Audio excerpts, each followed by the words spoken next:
L'epidemia rallenta in Veneto sia per i contagi che per la pressione sugli ospedali, ma a subire lo stop ora è la campagna vaccinale per la riduzione nella consegna delle dosi Pfizer.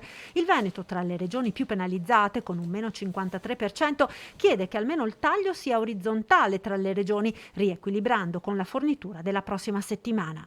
Se abbiamo avuto un taglio del 29% della fornitura, non può essere che il Veneto dà un contributo del 53% del taglio e altre regioni zero. Si prendono tutte le realtà, siccome noi abbiamo una ripartizione che è millimetrica, tagli il 29% a tutti. Questo è perequativo, è mutualistico e anche dà un senso di responsabilità. Oltre ai vaccini, l'altro tema caldo di queste ore è quello delle scuole, con due incognite: il ricorso al TAR per la riapertura in presenza delle superiori, presentato da un gruppo di genitori, e la riclassificazione delle regioni. Noi dobbiamo vedere intanto la classificazione che ci viene data venerdì, che non è irrilevante come fatto, perché in una classificazione, diciamo, se conferma la zona arancione, è ovvio che una zona arancione è una zona che come si può dire, fino a prova contraria prevede tutta una serie di regole. Dopo aver appreso se il Veneto resterà arancione o tornerà giallo, continua Zaia, decideremo con il Dipartimento Prevenzione sulla riapertura.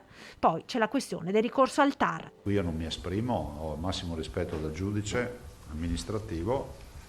Quando sentenzierà andremo a leggerci la sentenza e decideremo come comportarsi di conseguenza. Bisogna vedere il testo della sentenza, capire quali sono le motivazioni, capire quali saranno le eventuali motivazioni, dopodiché le sentenze si rispettano anche magari ricorrendo al Consiglio di Stato. Una cosa è certa comunque, ribadisce il governatore: in Veneto abbiamo avuto l'innalzamento della curva in correlazione con la riapertura delle scuole. I ragazzi non hanno nessuna colpa, i ragazzi hanno diritto di andare a una scuola in presenza, però lo devono fare in sicurezza.